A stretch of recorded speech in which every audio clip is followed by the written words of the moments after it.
मित्रांचं electronics media, print media, YouTube channel आणि सर्व पत्रकार मित्रांचं मनापासून स्वागत करतोय। आमचे नेते, विधान परिषदेतील भारतीय जनता पक्षाचे नेते माननीय श्री प्रवीण दरेकरजी हे आपल्याशी प्रेस संदर्भात संवाद साधणार आहेत।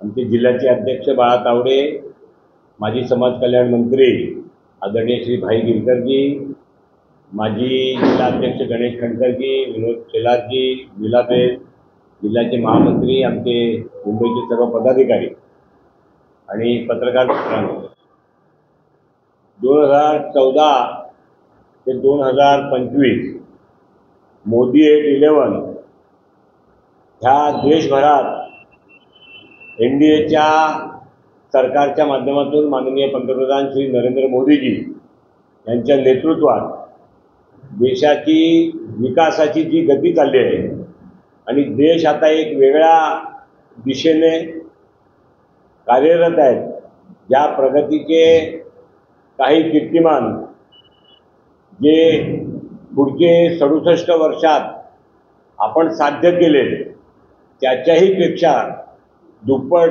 किंवा त्याच्यापेक्षा जास्त असे काही रेकॉर्ड हे मागील 10 वर्षामध्ये झाले।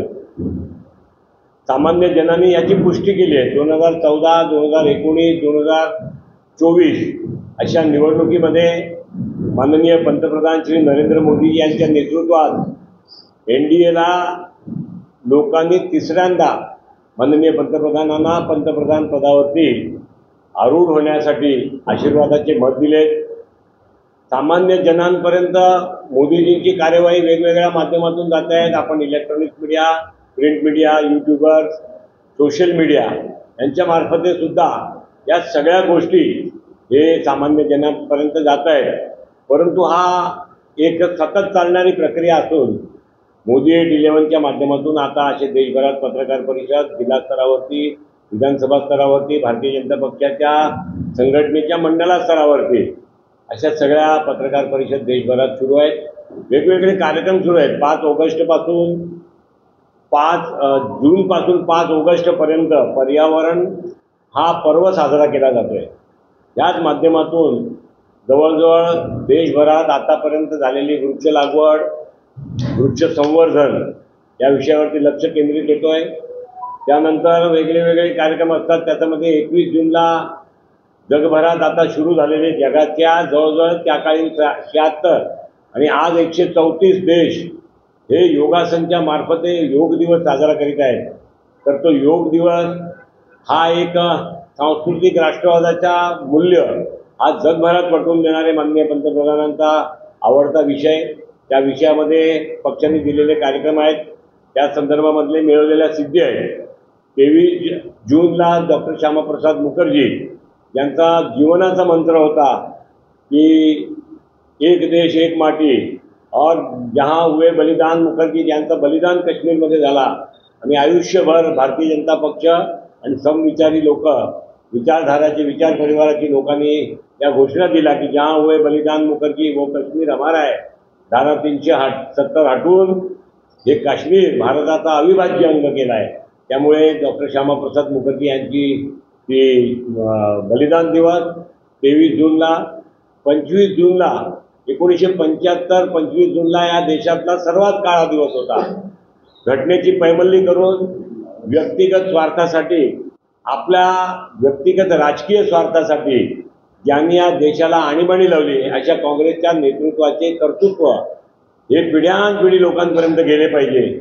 ही स्वातंत्र्याची लढाई 1947ला 15 ऑगस्टला लढून आपण ब्रिटिशांना हाकलून लावलं, पण गुलामीची मानसिकतामध्ये या देशांनी जगलं पाहिजे असे ज्यांनी प्रयत्न केले स्वतःच्या व्यक्तिगत स्वार्थासाठी, अशा काँग्रेसच्या नेत्या तत्कालीन पंतप्रधान इंदिरा गांधी यांच्या माध्यमातून लावलेली आणीबाणी आणि झालेले अत्याचार हे सामान्य जनांपर्यंत पिढ्यानपिढी गेले पाहिजे। हा देशाच्या घटनेच्या संदर्भामधली स्वतःची आस्था किती आहे हे काँग्रेसची मानसिकता त्या काळी किती होती ती आज आहे। त्यासाठी 25 जूनचा हा काळा दिवस तो साजरा करायचा, त्याचे 50वे वर्ष साजरा करायचा आणि त्यानंतर आपापले वेगळे जे कार्यक्रम आहेत मोदी 11च्या माध्यमातून देशाचा झालेला विकास त्या संदर्भात माननीय प्रवीणजी आपल्या सगळ्यांना माहिती देतीलच।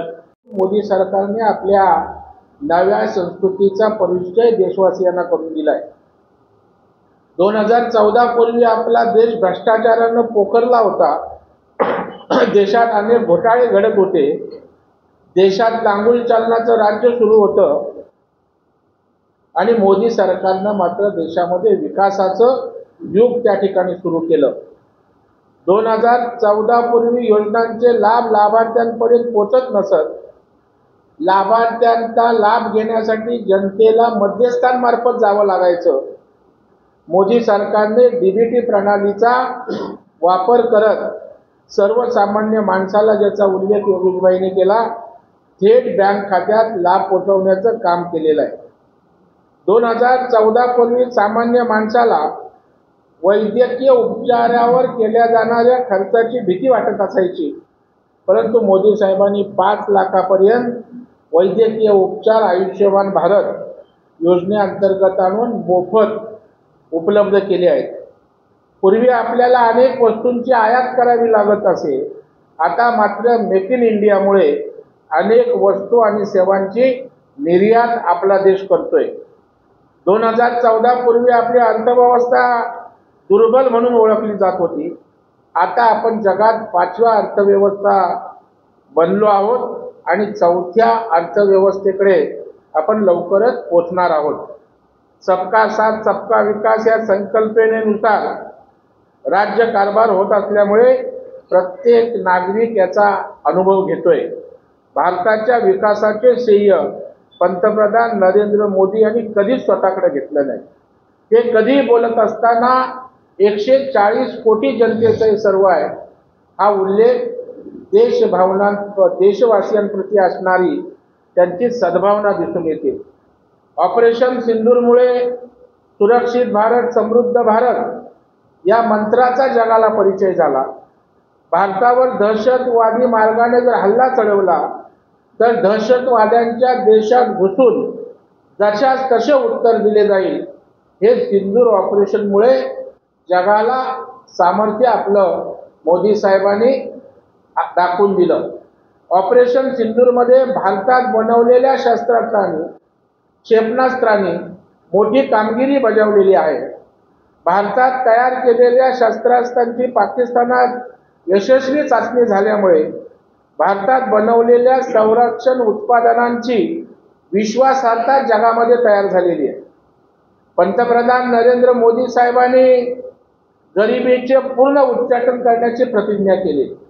त्यानुसार अनेक योजना आणल्या, ज्यामध्ये गरीब कल्याण योजना, उज्ज्वला योजना, आवास योजना, जल जीवन मिशन, जनधन योजना, आयुष्यमान भारत, किसान सन्मान निधी अशा अनेक योजना गरिबाच्या कल्याणासाठी प्रत्यक्ष राबवल्या जात आहेत।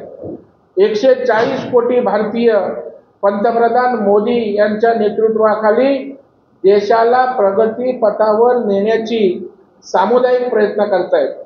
मोदी सरकारच्या 11 वर्षाच्या काळात एकही डाग आमच्या कुठल्या मंत्र्यांवर, सरकारवर, आमच्या नेतृत्वावर लागला नाही आणि भ्रष्टाचार मुक्त कारभाराचा अनुभव देश या ठिकाणी घेऊ लागलाय। राम मंदिर निर्मिती असेल, काशी विश्वनाथ कॉरिडॉर असेल, यामुळे मोदी सरकार विकासाबरोबरच देशाची गौरवशाली संस्कृती जपायला प्राधान्य देत आहे, हेही आपल्याला दिसून आले। भ्रष्टाचार संपलेला आहे। 370 कलम रद्द झाल्यामुळे अखंडता जी देशाची आहे ती बळकट या ठिकाणी झालेली आहे आणि सेवा, सुशासन आणि गरीब कल्याण या संकल्पना केवळ बोलून नाही तर कृतीत आणून मोदी सरकारने राज्यकारभार कसा करावा याचा आदर्श या ठिकाणी प्रस्थापित केलेला आहे। त्याच्यामुळे अशा प्रकारची 11 वर्षाची त्यांची कारकीर्द आहे। काही महत्त्वाचे मुद्दे आपल्या समोर प्रत्यक्षदर्शी काय झालं हे मांडण्याचा या ठिकाणी मी काही मुद्द्यांचा प्रयत्न करणार आहे। ऑपरेशन सिंदूरचा मी उल्लेख केला।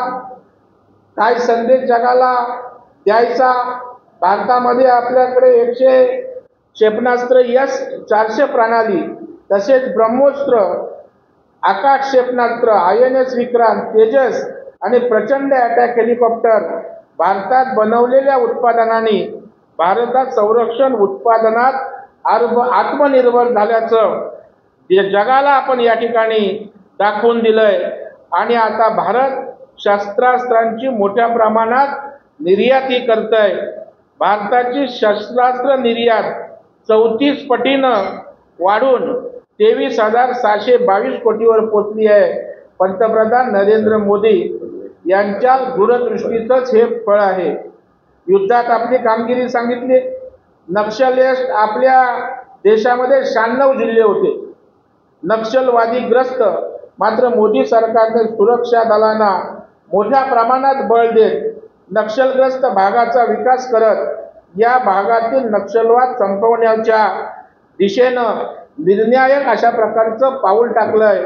आणि मोदी सरकारच्या धोरणामुळे देशाच्या नक्षलवादी कारवायांमध्ये 70% या ठिकाणी घट झाल्याचं आपण पाहू शकतो. अर्थव्यवस्था आज आपण 4थ्या क्रमांकाकडे जातोय.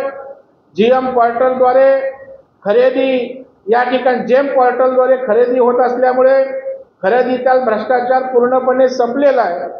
आणि जेम पोर्टल या सरकारी प्रणालीद्वारे 2025 पर्यंत 13.41 लाख कोटी रकमेच्या ऑर्डर देण्यात आल्या आहेत. मोदी सरकारने तंत्रज्ञानाचा प्रभावी वापर करत सरकारी कामकाजात पारदर्शकता आणली आहे. कोविन, UPI, आभा, डिजी लॉकर यासारखे डिजिटल प्लॅटफॉर्म हे आपल्या कार्यक्षमतेचे प्रतीक ठरलेले आहेत. भारतात 2023 रोजी 23-24ला 1,80,00,000हून अधिक नव्या कंपन्या नोंदल्या गेल्या. इमर्जन्सी क्रेडिट लाईन गॅरंटी योजनेद्वारे सूक्ष्म लघु मध्यम उद्योगांना कर्ज पुरवठा करत 2.39 लाख कोटी एवढी रक्कम NPA होण्यापासून वाचवली. आणि 2024-25 मध्ये $825 अब्ज एवढी निर्यात करून जागतिक पातळीवर आपल्या देशानं नवा विक्रम त्या ठिकाणी प्रस्थापित केलाय. मध्यमवर्गीयांचं जीवन सुकर बनवण्यासाठी मोदी सरकारनं सत्तेत आल्यानंतर पहिल्या दिवसापासून प्रयत्न केले आहेत. त्यामुळे 12.75 लाखाचं उत्पन्न करमुक्त करण्याचा निर्णय सुद्धा याच मोदी सरकारने या ठिकाणी घेतलाय. 12 कोटीहून अधिक शौचालय या ठिकाणी बांधली गेले. पंतप्रधान कृषी सिंचन योजनेद्वारे 93,000 कोटी रुपये खर्च करून 112 सिंचन योजना सुरू करण्यात आलेल्या आहेत. ही 473 कृषी बाजार समित्या जोडल्या गेल्या आहेत. त्यामुळे शेतमालाला चांगला भाव मिळणं सोपं झालंय. शेतकऱ्यांना 25 कोटीहून अधिक मृदा कार्डचे वाटप करण्यात आलेले आहे. पर्यावरण रक्षणाच्या मुद्द्यातही भारताने गेल्या 11 वर्षात लक्षणीय कामगिरी केली. एक पेड माँ के नाम अभियानात संपूर्ण देशात 142 कोटीहून अधिक वृक्षारोपण झालंय. देशातील वाघांची संख्या वाढवण्यासाठी मोदी सरकारने केलेल्या प्रयत्नांना यश मिळताना दिसतंय. 2022 मध्ये देशातील वाघांची संख्या 3,782 पर्यंत पोहोचली आहे. विकास भी विरासत भी या सूत्रानुसार मोदी सरकारने काशी विश्वनाथ कॉरिडॉर, महाकाल परियोजना, राम मंदिर निर्मिती केले. डॉक्टर बाबासाहेब आंबेडकरांशी संबंधित 5 ठिकाणांचा पंचतीर्थ म्हणून विकास केलाय. राष्ट्रीय युद्ध स्मारक तयार करून देशासाठी हुतात्मा झालेल्यांना सुद्धा अभिवादन करण्याचं काम आपल्या सरकारनं केलंय, मोदी सरकारनं केलंय. नारी शक्ती वंदन अधिनियमाद्वारे महिलांना लोकसभा आणि विधानसभेमध्ये 33% आरक्षण देण्यात आलंय. परंतु मोदी सरकारची कामं हजारोंच्या संख्येनं, हजारो कोटींच्या, लाखो कोटींच्या तरतुदीची आहेत. ती एका पत्रकार परिषदेत अर्ध्या तासात मांडणं शक्य नाही. जेवढे ठळक मुद्दे होते ते आपल्या समोर मांडण्याचा प्रयत्न केलेला आहे. आणि आपल्या माध्यमातून ज्या सर्वसामान्य जनतेने मोदी साहेबांवर विश्वास टाकला, त्या विश्वासाचं मी उत्तरदायित्व आहे, त्याला मी या ठिकाणी बांधील आहे. हे सांगण्याची प्रथा परंपरा या देशात कधी नव्हती. मोदी साहेब आपल्या केलेल्या प्रत्येक गोष्टीची माहिती सर्वसामान्य माणसांपर्यंत पोहोचवत असतात. पक्षाच्या यंत्रणेच्या माध्यमातून सर्वसामान्यांपर्यंत जावी असा त्यांचा आग्रह असतो आणि त्या निमित्तानंच आज त्यांची 11 वर्षाची सेवा, सुशन आणि गरीब कल्याणाची जी यशोगाथा होती या पत्रकार परिषदेसमोर आपल्या समोर मांडण्याचा मी प्रामाणिक प्रयत्न